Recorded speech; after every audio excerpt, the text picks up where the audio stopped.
오늘 본 말씀을 통해서 회복의 조건, 회복의 조건이란 제목으로 하나님의 말씀을 증거하겠습니다. 우리 신앙생활이라고 하는 것이 쉽지 않습니다. 어렵죠? 우리 생활 가운데 적용이 돼야 되기 때문에 어려운데, 근데 조금 다르게 생각하면 또 믿음으로 산다는 것이 굉장히 단순한 것을 요구합니다. 단 한 가지를 요구하는 것인데, 그것만 우리가 잘 행한다 그러면 신앙생활이 그렇게 어렵지만도 않을 것인데, 그 요구되는 한 가지가 무엇인가? 하나님 인정하면서 하는 겁니다. 이 천하 만물을 하나님이 지으셨다. 그거 인정하는 것이 우리의 신앙이요. 하나님께서 이 모든 것을 섭리 가운데 이루신다. 그것을 믿는 것이 하나님을 믿고 사는 겁니다. 그러니까 범사의 하나님을 인정하고 그의 행하심을 따라 우리가 살아가면 이 믿음의 일은 수월할 것이고, 여기에 이제 우리의 사람의 생각이나 우리의 고집이나 욕심이나 이런 게 들어가면 이제 걸리는 겁니다. 우리가 하나님을 믿는 백성들이면 하나님의 영이 우리 가운데 임하시니까 평강의 왕, 또 질서의 영, 우리에게 화평을 주시는 그 하나님께서 우리 안에 거하시기 때문에 그 하나님을 믿는 성도들의 마음은 평안과 즐거움이 있어야 마땅할 것입니다. 그런데 우리가 그렇지 못할 때, 때로는 약함도 있고 아픔도 있고 괴로움과 슬픔이 있을 때, 그럴 때 우리가 회복이 되어야 됩니다. 그럼 회복이 어떻게 될 것인가? 우리 육체의 피곤함이 있게 되면 그냥 잘 먹고 며칠 잘 쉬면 회복되는 경우가 많이 있습니다. 우리 영혼도 마찬가지인데요. 우리 영혼이 회복이 일어나는 것도 그냥 잘 먹고, 하나님 말씀을 잘 먹고, 하나님 안에서 평안함을 얻고 잘 쉬는 겁니다. 그러면 우리 영혼이 그 말씀의 힘에 의해서 새로움을 얻게 된다. 오늘 우리가 살펴보고자 하는 것은요, 우리 영혼의 이 회복, 이 새로움을 위해서는 하나님의 그 창조의 질서를 따라 하나님께서 때를 따라 행하시게 하시는 그 일들만 잘 감당해도 우리가 회복된다는 겁니다. 그러면 이러한 영적 회복을 위해서 우리가 따라야 될 질서는 무엇이며 어떠한 조건 속에서 우리 영혼의 이 회복이 가능할 것인가? 오늘 본 말씀을 통해서 살펴보도록 하겠습니다. 첫 번째로 생각해 볼 수 있는 것은, 우리 영적 회복이라고 하는 것은 생각의 전환에서부터 가능합니다. 여기서 말하는 생각의 전환이라고 하는 것은 믿음의 생각이죠.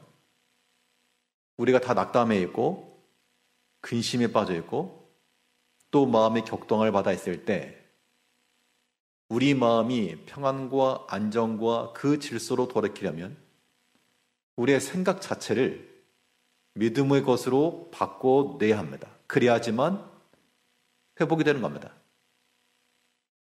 믿음으로서 생각을 바꾼다라고 하는 것은 모든 생각의 출발점을 하나님에서부터 하는 거예요. 하나님께로부터. 그러니까 이러한 일이 발생했는데 이 사건의 원인이 무엇일까? 거슬러 올라가지고 하나님께로부터 시작을 하고 하나님께로부터 보고, 그런 관점을 가지게 되면 우리에게서의 허물이 보일 것이고, 또한 잘못된 길이 나타날 것이고, 어떻게 해야지 바른 것인가, 그 답도 나타난다는 겁니다. 오늘 본문을 보게 되면 다윗 때에 3년의 기근이 있었다라고 말하고 있습니다. 1절 말씀에서 다윗 시대에 연분연 3년 기근이 있으므로 다윗이 여호와 앞에 간구하매 여호와께서 가라사대. 3년 연속, 연분연이라고 하는 것은 3년 내리 기근이 있었다라고 하는 겁니다. 기근이 있게 되면 자연 날씨를 사람이 거스를 수 없으니까 뭐 어쩔 수 없는 겁니다. 그런데 이 3년 기근의 때를 다 하고 나고 보니 여기 어떠한 하나님의 뜻이 있지 아니한가. 땅이 입을 열어서 토지수선을 열지 아니할 때 하나님께서 이 땅을 저주하신 것은 아닌가. 그러한 생각에까지 미친 겁니다. 그래서 하나님께 물었다. 그렇죠? 1절 다시 보시면 다윗의 시대에 연분년 3년 기근이 있으므로 다윗이 여호와 앞에 간구하매 여호와께서 가라사대.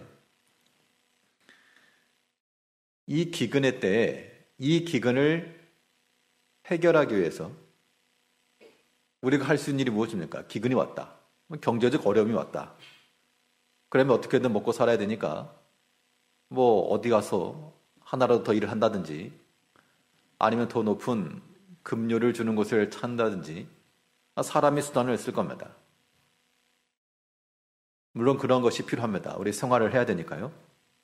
그런데 우리 믿음의 성도들은 그러한 육체적 결정 이전에 또한 하나님 앞에서 우리 자신을 살펴야 됩니다.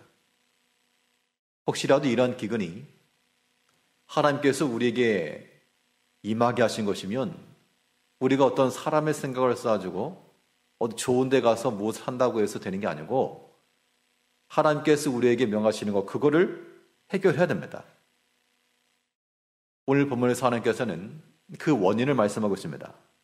우리 1절을 다시 보시면 다윗이 시대에 연분년 3년 기근이 있으므로 다윗이 여호와 앞에 간구하매 여호와께서 가라사대 이는 사울과 피를 흘린 그 집을 인함이니 저가 기브온 사람을 죽였음이니라 하시니라. 원인이 나왔습니다. 사울과 그 집 사람들이 기브온 사람들을 학살한 그 내용 때문에 하나님께서 3년에 걸쳐 기근을 주셨다. 그러면 3년 동안이나 기근이 있었으니까 뭐 세 번째 해는 그렇다 치더라도 첫 번째 해 이유를 몰랐습니다. 두 번째 해도 왜 기근이 왔는지 몰랐습니다. 세 번째 해도 그가 만일 하나님 앞에 기도하여 묻지 않았다라면 왜 그랬는지 알지 못했겠죠. 그러면 또 4년차 가서 기근이 왔을 겁니다. 이제 우리가 우리 인생의 삶 가운데서 하나님 우리에게 재앙을 주시길 기뻐하시는 분이 아니라 우리의 평안을 주시기를 기뻐하시는 하나님이라 그랬습니다. 사랑하는 자녀가 어려움을 당하길 원하는 부모가 없습니다. 그런데 만약 우리 마음 가운데 혹은 우리 심령 가운데 삶 가운데 이러한 연속된 기근이 있다거나 이러한 일이 있게 되면 뭐가 잘못되었는고 그런 사람의 생각보다 하나님께 묻고 그 뜻이 어디 있는가를 찾고 우리의 생각을 하나님의 그 기준으로 맞춰가는 것 이것이 필요하다는 겁니다. 문제 자체는 변한 게 하나도 없어도 우리의 생각의 전환만으로도 대부분의 일들이 해결될 수가 있습니다. 지금 당장 성도님들이 당하고 있는 여러 가지 일들 생각을 어떻게 바꿀 수 있는가? 바꿀 수 있습니다. 3년 연속 기근이 들었다. 3년이 끝났으니까 그걸 감사한 줄 알아야겠죠. 뭐 귀에 걸면 귀걸이, 코에 걸면 코걸이지만 그런 생각 자체가 중요한 겁니다. 내가 몸이 아프다. 생명을 하나님께 주셨으니 감사한 거죠. 생명이 위독한 순간에 가게 되면 지금 조금 아픈 것은 뭐 아무것도 아닐 겁니다. 우리가 어떤 경제적 어려움에 당했을지라도 정말 더 큰 어려움에 당할 수 있을 텐데 그 요 정도에서 하나 앞에 감사합니다. 생각을 바꿔야 돼요. 그런 생각을 믿음 안에서 전환시켜 나갈 때 그때 가장 먼저 우리 마음 가운데 평안이 임하는 거예요. 평안. 왜 뭐냐면 하나님께로부터 온 거니까 우리가 하나님을 대적할 수 없으므로 이 기근이라고 하는 것도 하나님께서 연속으로 3번 내려주셨다. 그러면 이 해결책을 찾으려면 당연히 하나님 앞에 나가서 그 뜻을 찾고 하나님께서 명하시는 대로 나아가는 것 이것이 우리가 회복하는 그러한 방편이 된다는 겁니다. 이제 우리 인생의 모든 형편이 다 다르기 때문에 하나님께서 우리 각자 다 세밀하게 다스려 가십니다. 이때 우리는 이 모든 생각을 사람의 생각 가지고 있으면 절대 안 되고 또 탐심이 기인한 생각 가지고 있으면 문제는 절대 해결되지 않습니다. 반드시 우리의 생각이라고 하는 것을 전환시키되 하나님께 묻고 하나님께 이르고 3년 동안 얼마나 고생했겠습니까? 기근이 심했으니까요. 그래도 그가 하나님 앞에 나와서 간구함에 하나님께서 그에게 응답하여 주시고 길을 알려주시고 해결할 수 있는 방법을 지혜롭게 보이셨다는 겁니다. 이제 우리가 하나님께서 우리에게 주신 모든 것들 다 하나님 인정하는 것이면 이 또한 하나님께서 역사하신 겁니다. 그러니까 내 마음속에 근심이 되고 복잡한 사건이 있을 때 그걸 누가 어떻게 해결할 수가 없는데 우리 스스로 생각하기를 이 또한 년부년 3년 기근이 임하였던 것처럼 또한 하나님께서 이것을 우리 가운데 임하셨다. 그러니 우리 생각을 바꾸는 겁니다. 여기서 고쳐야 될 게 무엇이며 나를 향하신 하나님의 뜻이 어디 있는가? 하나님께서는 다윗에게 이 사울과 그 집안 사람들이 기본 사람들이 했던 것들을 상기시키면서 이 문제 해결해라. 그래야지만 그 땅이 회복된다. 그 말씀하신 겁니다. 이제 우리가 우리 마음에 혹은 신앙의 회복함을 얻기 위해서는요. 우리 모든 믿음으로의 생각을 전환시켜야 됩니다. 그러니까 하나님 앞에서 시작하는 거예요. 하나님 앞에서. 그럼 하나님께로부터 시작한다는 얘기는 하나님께서 우리에게 무엇을 요구하시는 건가 하면 그냥 한번 생각해 봐라가 아니라 너희들의 잘못된 길을 돌이켜라. 이거예요. 돌이켜라. 사실 다윗이 잘못했다라는 것은 아니겠지만 거기에 있었던 죄의 문제를 해결하고자 하는 생각까지 우리가 나가야 됩니다. 이게 생각의 전환이죠.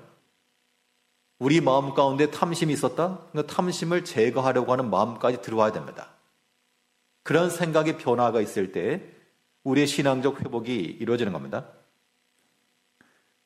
믿음의 길에서 가장 큰 걸림돌이라고 하는 것은 아무튼 죄입니다. 죄. 이 죄라고 하는 것은 미끄러운 돌과도 같아가지고 그거를 딛기 전에는 충분히 내가 밟고 지나갈 수 있을 것처럼 보여도 밟으면 미끌하면 넘어지는 겁니다. 그런 죄가 있을 때에는 세상적 기준으로 아까워도 그걸 버려야 됩니다. 물질선 넘어야 되고요. 인정성도 넘어야 됩니다. 오늘 본문에서 하나님께서 다윗에게 사울과 그 가문이 저질렀던 그 허물과 죄를 다윗에게 지금 처리하라고 말하면서 다윗에게 요구하는 바는 그런 물질적인 측면, 인정적인 측면 그거 다 넘어서서 죄의 문제 해결해라. 그 얘기를 하고 계십니다. 이 문제에 대해서 이 기본 사람들의 학살 때문이었는데 이 기본 사람들이 무엇을 요구했는가 하면 3절 말씀을 보게 되면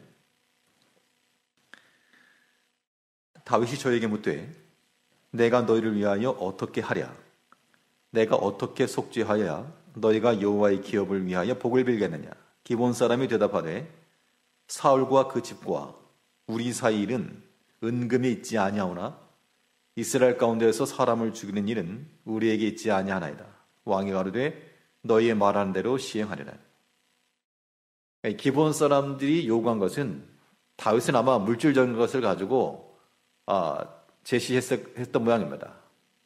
이 사람들은 은근 돈 문제가 아니다 이건. 돈 문제가 아니고 우리는 사람을 죽이거나 할 수 있는 권한이 없다. 그러니까 사울과 그 가문의 사람들의 목숨을 내놓아라. 그런 얘기입니다. 그러면 다윗 입장에서는 다윗이 사울과 이런 전쟁을 통해서 왕이 됐습니다. 국론을 통합시키기 위해서는 당연히 반대편 진영 사람들 끌어들여야 되겠죠. 근데 이 베냐민 지파, 사울 가문을 대적하고 쳐낸다. 어떤 오해를 받을 수 있는가 하면 어쩌 다윗 봐라 저거. 핑계대고 저렇게 사람을 숙청한다. 분명히 말하기 좋아하는 사람은 그런 말을 할 것입니다.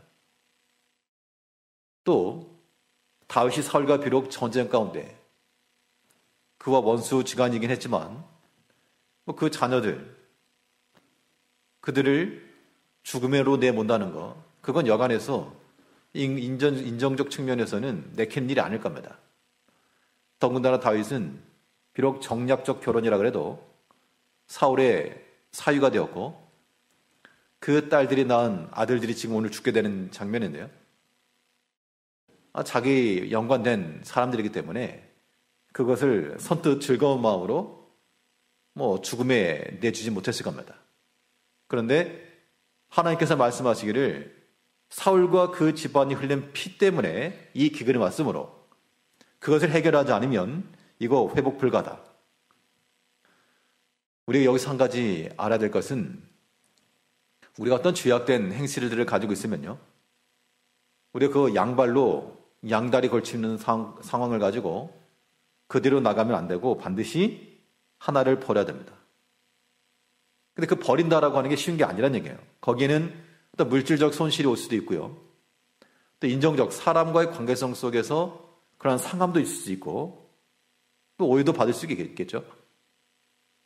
그럴지라도 이 죄의 문제를 해결하고자 하는 그런 생각으로까지 우리의 생각이 전환돼야지만 그래야지만 우리 심령에 평안함이 임하는 겁니다.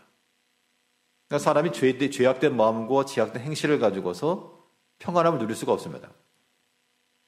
죄의 결과라고 하는 것은 사망이기 때문에 생명 대신 하나님께로부터 다 떨어져 나가는 겁니다.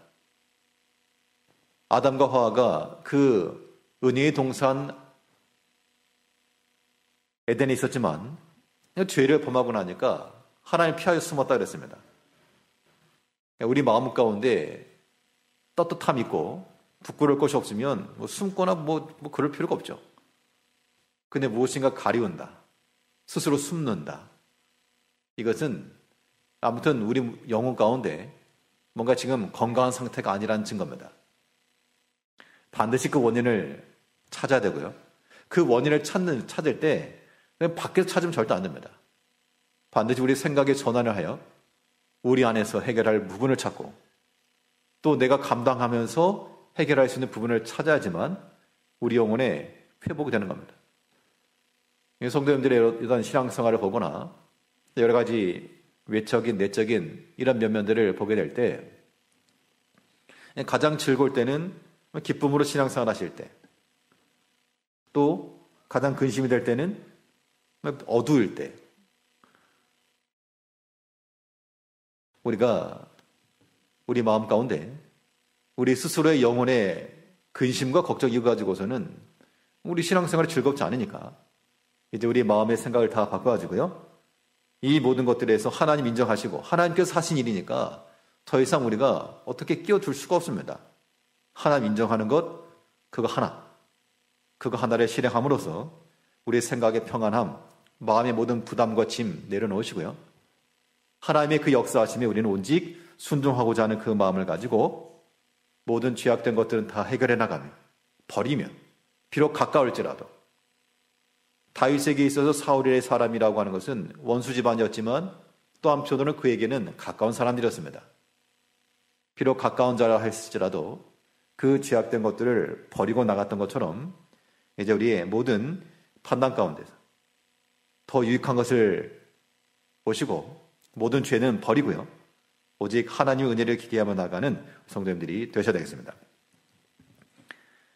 둘째로, 우리 영적의 회복을 위해서 우리가 어떠한 질서를 따라야 될까? 우리 영적 회복을 위해서는 믿음의 열심이 있어야 될 것을 말하고 있습니다.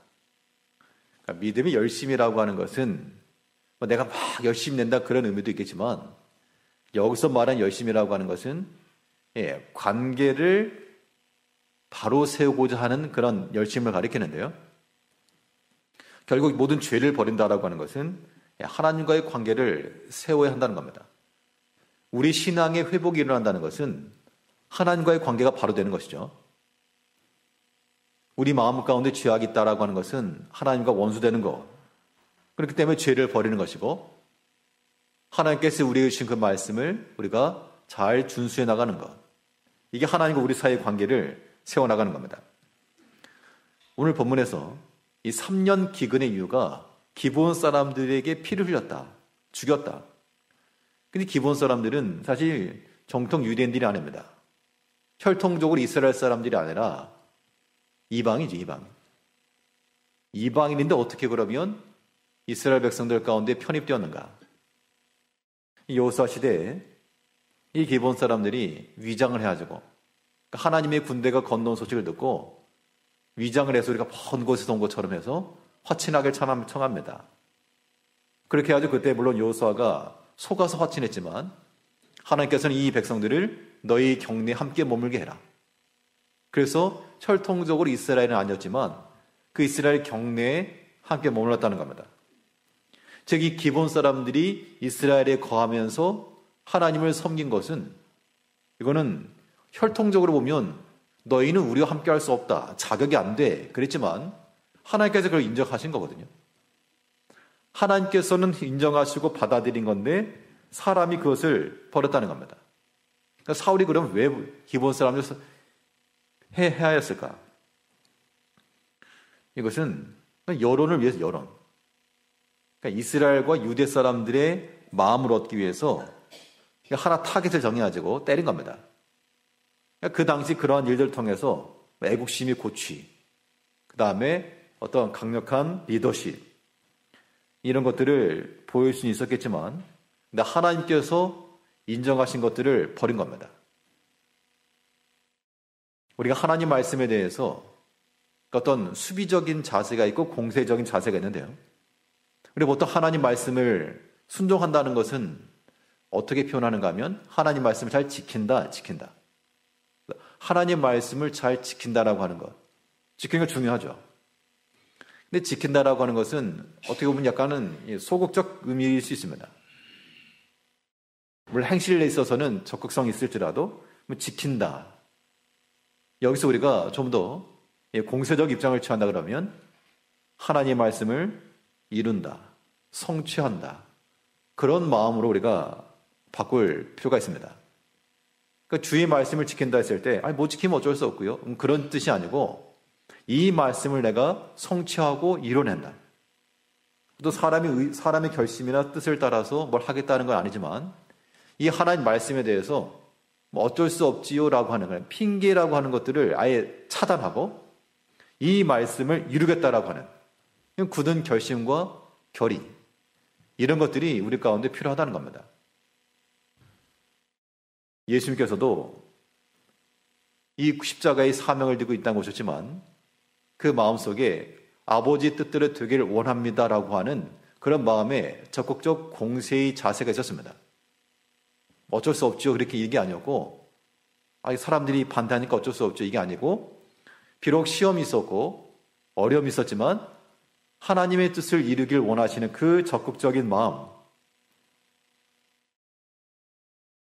그런 마음이 있다 그런 얘기죠. 이제 우리가 하나님의 말씀을 순종한다라고 하는 것은 단지 지킨다. 그런 측면에서 이제 한 단계 더 나아가서 이 하나님의 말씀을 내가 성취하겠다. 이루겠다. 다니엘이 그랬던 것처럼 왕의 진미를 내가 먹지 않겠노라 뜻을 정하였다 그랬죠. 오늘 식단을 봐가지고 남은 먹고 안 먹고 간수가 이렇게 잘 감시 안 하면 안 먹고 그런 환경력을 따라가지고 어떻게 하겠습니다. 그런 게 아니라 처음부터 의지적 결단을 가지고 나왔다는 겁니다. 그러니까 마음이 편한 거죠. 만약 그런 상황 가운데서 고민해야 된다 그러면 선택이라고 하는 것을 그때 가서 하려고 그러면 굉장히 혼란스러울 겁니다. 그 나이 처음부터 왕의 진미를 먹지 않겠노라고 마음에 결심을 하고 나가니까 선택을 해야 되는 그 순간이 전혀 어렵지도 않고 고민되지도 않고 이미 다 결정이 되어 있으니까요. 그런 측면에 우리 있을 때 우리 마음 가운데서 하나님의 말씀이 성취되는 것이고 하나님의 말씀이 우리 가운데서 이루어질 때 그 말씀에서 주어지는 평안함이 있다는 겁니다. 그러니까 우리가 그때가 아주 해보겠습니다. 그러니까 하나님의 말씀에 대해서 전문가적 그런 자세를 가지려 하지 마시고 아니면 처음부터 우리는 초보자 같은 마음을 가지고 처음부터 하나님의 말씀 정해놓고 이 말씀대로 내가 살아가겠노라. 그런 마음을 가지고 나가야지. 그렇지 않으면 사울이 했던 것처럼 이 상황 가운데서 자신의 이름을 위해서나 혹은 인기를 위해서나 이런 것들을 위해서 하나님께서 받아들이신 그 기본 사람들이라도 학살하고 말았다는 겁니다. 이제 우리가 하나님의 말씀을 잘 지키고 순종해 나가는 것은 남 보여주기시기 위함이 아닙니다. 하나님 말씀을 순종하지 않으면 우리 마음이 편치 않잖아요. 그 말씀을 어기게 되면 우리 마음이 먼저 어지러워지고 지옥과도 같은 그런 상태가 되어버리기 때문에 남을 위해서가 아니라 우리 자신을 위해서라도요. 우리가 하나님의 말씀을 굳게 지키시고 이 말씀을 내가 꼭 준수해 나간다. 행동하기 전 이미 결정된 상태를 가지고 나아갈 때 그런 믿음의 열심이라고 하는 것이 하나님과의 관계를 굳건히 세워나가는 겁니다. 신앙생활이라고 하는 것은 하나님과 우리 사이의 관계를 만들어가는 것이죠. 근데 관계라고 하는 것은 하나님과의 그런 관계라고 하는 것이 증명될 수 있는 장소가 바로 믿음의 형제들 간의 관계입니다. 하나님께서 우리에게 육신의 부모를 주신 것은 보이지 않는 하나님을 섬기는 법을 배워라. 또 우리들의 자녀를 주신 것도 하나님 아버지의 마음을 깨달아라. 우리에게 믿음의 형제들을 주신 것도 우리를 위해서 십자가를 지신 그 그리스도의 사랑과 그 헌신과 그 아픔을 너희가 좀 본받아라. 그런 의미에서 우리에게 형제들을 주셨으니까 우리 믿음이라고 하는 것은 하나님 앞에서의 관계성만 아니라 이 믿음의 형제들과의 관계도 잘 세워나가야 됩니다. 그게 믿음입니다. 또 그런 관계성 속에서 우리의 평안함이 있기 마련이죠. 오늘 본문에서 이 3년의 기근이 있었던 원인은 사울과 그 집 사람들이 이 기브온 사람들을 해하였다는 것인데 결국 이스라엘 내에서 어울리지 못하고 벗어나게 만들었다는 겁니다. 그리고 5절을 보시면 5절 말씀에서 저희가 왕께 고하되 우리를 학살하였고 또 우리를 멸하여 이스라엘 경내에 머물지 못하게 하려고 모해한 사람의 자손 7을 내어주소서. 그러니까 단지 멸했다, 학살했다, 죽은 것만 아니고 그들의 궁극적 목적이 뭐였는가 하면 그 이스라엘 경내에 머물지 못하게 하려고 모해를 하였다. 그러니까 사실이 아닌 것을 가지고도 사실인 척해서 해를 가했다든지 사람들을 선동하여서 죽임을 정당화시켰다든지 이런 일을 했다는 겁니다. 그러니까 하나님께서 받아들인 그 백성들을 그들은 우리와 다르다. 혈통적으로 우리 이스라엘 사람이 아니다라고 하는 그런 기준을 가지고 내쳐낸 겁니다. 이것이 하나 앞에서 선하지 못하였다라고 하는 것이죠.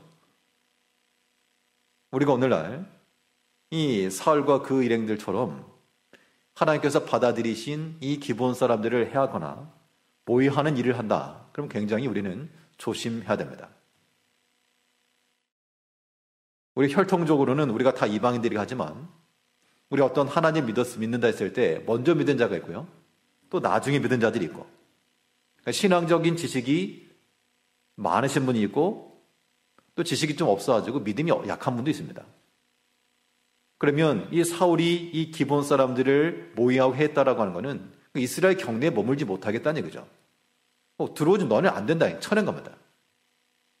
우리가 만일 그러한 모습을 보인다 그러면 굉장히 조심하셔야 됩니다. 왜냐하면 하나님께서 그것을 잊지 않으시고 반드시 갚으실 것이기 때문에 두려운 말씀이죠. 그러니까 사울 때 있었던 게 아니고 사울이 이미 죽었습니다. 사울들은 이미 지나갔지만 그 사울의 자녀 손 때 이르러서 하나님께서 그들의 심판하신 것을 보면 참 이거 무서운 거죠. 그런 의미에서라도 우리는 이 믿음의 형제들을 귀히 여기고 사랑하고 모해하지 마시고 그럴 분들도 안 계시지만 해를 끼치려고 하지도 마시고 그러니까 기본 사람들을 보게 되면 어떤 출신이나 배경이 이방. 그러니까는 전통적인 하나님의 백성이 아니고 어떤 성경적 율법을 안다 그래도 본인들만큼은 몰랐을 수 있죠. 어떻게 보면 그들이 조상 때부터 해오던 이방의 그런 모습들, 이방을 섬기던 풍습이 있었을지도 모를 일입니다. 그래도 사울이 그런 것을 어떤 전통 숭수성이라고 하는 것을 목적을 가지고 그들을 해를 가하고 모해하였을 때 하나님께서 그 죄를 그 자녀들에 부으셨다. 우리가 우리 자녀들 사랑하니까 혹이라도 우리의 모든 잘못된 것들이 우리의 죄악된 행실들이 그 자녀들에 넘어가면 굉장히 슬픈 일이죠. 그것을 두려워하는 마음으로라도 우리가 그러한 분뇨, 혹은 분쟁, 다툼, 모해 이런 것들을 상당히 조심해야 됩니다. 이 믿음의 형제들에게 대해서는 이렇게 다툼과 분열이 아니라 우리는 당연히 선한 마음을 가지고 화합을 위해서 힘써야 됩니다. 기본 사람들이 전통적 이스라엘 사람들이 아니라 그러면 그들을 쳐내는 게 아니고 그들이 잘 적응할 수 있도록 도움의 손길을 주는 것이 하나님이 기뻐하시는 바가 되었을 겁니다. 이제 우리가 믿음 안에서 약한 자들이 있거나 혹은 나보다 나만 못한 그런 일들이 보일 때 속으로 답답하죠. 그런데 그럴 때마다 우리가 이 사울이 기본 사람들을 모의하고 쳐냈던 것처럼 그렇게 행하지 마시고 도리어 하나 될 수 있도록 더 성장할 수 있도록 더 사랑하는 마음을 가지고 지도하고 여기서 이 하나님의 뜻이 무엇인지를 좀 가르쳐주고 하나님께서 어떻게 역사하셨는지 자신의 예를 들어서 또한 설명해주고 그렇게 했다 그러면 이 기본 사람들이 더 잘 정착되었을 것이고 또 하나님께서 그런 이방인들을 받아주는 그 손길을 하나님께서 분명히 복되게 하셨을 겁니다. 그 은혜와 복이 그 자녀들까지 갔을 거라고요. 그런데 그렇지 않고 그들 학살하고 모의하니까 금이야 오기야 키웠던 그 자녀들이 결국 죽임을 당하고 만 겁니다. 이제 우리가 우리의 모든 신앙적 측면에 있어서의 그러한 강성함, 이러한 영적 회복, 이것을 위해서는 우리의 모든 믿음에 있어서 이 열심히 하나님과의 관계를 바로 세우고자 하는데 나가야 됩니다. 어떤 경우는 스스로 끊어버리는 경우가 있어요. 스스로 볼륨 줄이듯이 우리가 하나 앞에 나가는 것도 스스로 줄여버리고 난 여기까지입니다. 우리 신앙생활 하는 것도 자기가 그걸 다 컨트롤하려고 한다는 얘기죠. 자기의 생각이나 감정에 따라서 그 일이 이룰 수는 있지만 그 믿음 생활을 볼 수가 없습니다. 그런 마음의 상태는 평안이 없다는 얘기죠. 혹시라도 그런 상태에서 지금 신앙생활하고 있다? 마음에 기쁠 리가 없다는 겁니다. 마음에 평안이 있을 수가 없죠. 우리 모든 신앙의 행위라고 하는 것은 하나님과의 관계를 복원시키는 데 있습니다. 그게 열심이죠. 하나님의 말씀을 지킨다는 것, 여기에서 이제 한 발 더 나아가서 하나님께서 내게 명하신 것들을 내가 순종해내겠다. 마음과 뜻을 정하여서 그 말씀을 잘 지켜나갈 것이며 또 모든 믿음의 형제들과의 관계에서도 이 십자가 정신을 가지고 무너뜨리지 마시고 서로 쳐내지 마시고 격리에 머물지 못하도록 밀쳐내지 마시고 들어오라고 좀 받아주시고요. 내가 한 걸음 물러나야지 들어올 거 아닙니까? 그런 마음을 가지고 우리의 모든 심령의 평안의 임하기까지 이 믿음의 관계들을 잘 세워나가야 됩니다. 이 믿음의 열심이라고 하는 것, 이것을 통해서 우리의 마음의 회복과 평안이 임할 수가 있고 또 이 영적 회복이 이루어지려면 베푸는 은혜를 통해서 또 우리의 신앙의 회복이 일어날 수가 있습니다. 우리가 어떤 은혜를 받고서 회복되는 것인데 그런데 이걸 순서를 그렇게만 놓게 되면 이거 언제 걸릴지 모를 일입니다. 내가 은혜를 받고 내가 은혜를 베풀겠다. 그게 어떤 우리의 영적인 건강한 증거이긴 한데요. 그보다 더 강력한 것은 우리가 먼저 베푸는 데 있습니다. 가르치는 것도 마찬가지인데요. 가르치는 것도 가르치는 사람이 제일 많이 배웁니다. 가르치다 보면서 정리가 되기 때문에 우리 은혜를 베푸는 것도 마찬가지인데요. 은혜를 베푸는 사람이 은혜를 받게 되겠다고요. 그런 경험이 없다 그러면 안 해봐서 그렇지 실질적으로 내가 더 섬김과 희생을 통해서 내가 수고를 하는데 이런 헌신과 섬김을 통해서 수고하여 은혜를 베풀게 되면 그 자체로 이미 하나님께서 우리에게 은혜를 주신다는 겁니다. 그게 우리 가운데 회복이 되는 길이에요. 이건 뭐라 설명할 수 없는 하나님의 신비입니다. 자기 자신의 희생과 섬김을 통해서 우리가 은혜를 베푸는 것인데 오늘 본문을 보게 되면 한 가지 눈에 띄는 장면이 나옵니다. 이 사울의 7 아들들, 손자와 아들들이 죽임을 당하는데 그 중에 사울의 첩이었던 리스바의 아들들에 관한 이야기가 나오고 있습니다. 우리 10절을 보게 되면 10절에서 아야의 딸 리스바가 굵은 배를 가져다가 자기를 위하여 반석에 펴고 곡식 되기 시작할 때부터 하늘에서 비가 시체에 쏟아지기까지 그 시체에 낮에는 공중의 새가 앉지 못하게 하고 밤에는 들짐승이 범하지 못하게 한지라. 이게 이제 죽임을 당한 아들에 향한 그 모성애, 어머니의 사랑, 그것을 의미하는 게 아니고, 물론 자기 자녀가 죽임을 당하였으니까 뭐 그렇게 했다라고 볼 수 있겠지만, 굳이 그렇게 할 이유가 없음에도 불구하고 이 일을 행한 것은 언제까지 했는가를 보면 언제까지. 그러니까 그 시체 곁에서 공중의 새와 들짐승이 오지 못하도록 막은 게 언제까지 그 일을 했는가? 언제까지입니까? 10절을 다시 보시면요. 아야의 딸 리스바가 굵은 배를 가져다가 자기를 위하여 반석에 펴고 곡식 빼기 시작할 때부터 하늘에서 비가 시체에 쏟아지기까지. 그러니까 이 목적은 이 리스바가 그 자녀의 시체 곁에서 이 들짐승들, 새들을 쫓아냈던 그 목적은 우리 새끼 불쌍해서 어떻게 그런 모성애 때문만이 아니고 물론 당연히 있었겠죠. 지금 연분연 3년 동안 기근이 있었다는 얘기입니다. 이 땅의 저주라고 하는 것이 이제 하나님께서 이것을 통하여 마치 이 죽음을 당한 자들이 하나의 재물같이 되어서 하나님께서 그 땅에 은혜의 비를 내리실 것을 믿는 마음을 가지고 그 자리를 지금 지켰다라고 보는 겁니다. 그래서 이 사건이 지금 다윗에게 알려지고 나서 다윗이 그러니까 참 자식을 사랑했는가 보다 그렇게 하면 상한 것이 아니고 다윗이 이젠 어떻게 보면 이 리스바가 다윗과 이스라엘 전체를 향하여 어떤 은혜를 베푼 거죠. 자기 자식의 죽음을 통해서 이 땅 가운데 은혜의 비가 회복되기를 바라는 마음으로 그 자리를 지키고 있었다. 이 사건을 통해서 다윗도 그 사울 가문의 은혜를 보답합니다.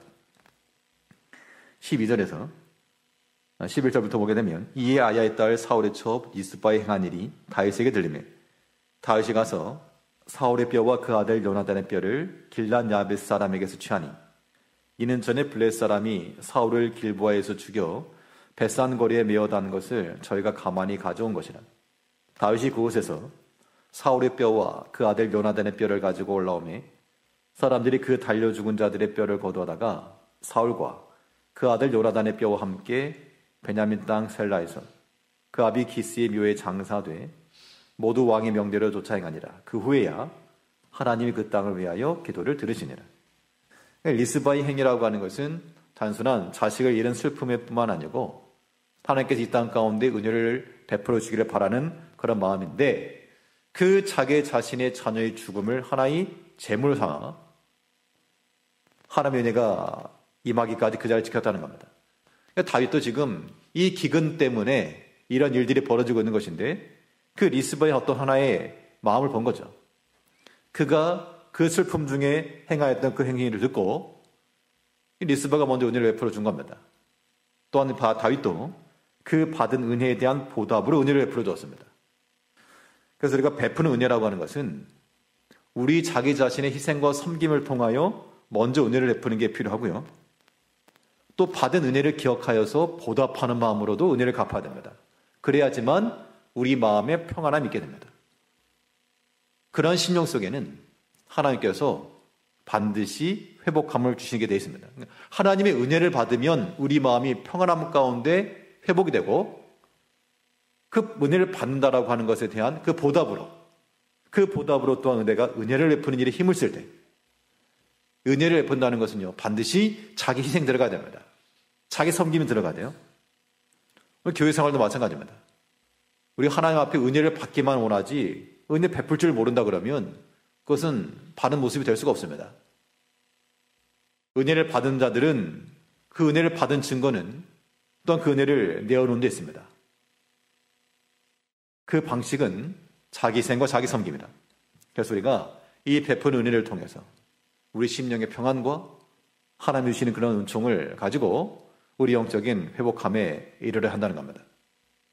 오늘 본문에서 하나님께서 이스라엘 땅의 연분연 3년간의 기근을 통하여 이 땅 가운데 있었던 모든 죄악된 문제들을 해결하게 하시고 또 원수되었던 사울과 다윗의 가문 가운데 화목과 화평을 이룰 수 있는 길을 주심으로 궁극적으로는 그들에게 평안을 주셨다라고 하는 겁니다.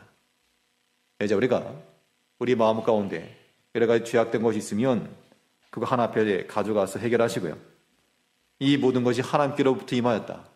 그 마음으로 하나님께 묻고 또 우리가 먼저 베풀 줄 알며 그 은혜의 보답으로 은혜의 복을 힘쓰므로 우리 마음 가운데 언제나 큰 평안과 안식과 즐거운 마음을 가지시고 화난 거 말고 환한 마음을 가지시고 우리 믿음 신앙을 생활하시는 성도님들 되시길 바라겠습니다. 기도하겠습니다.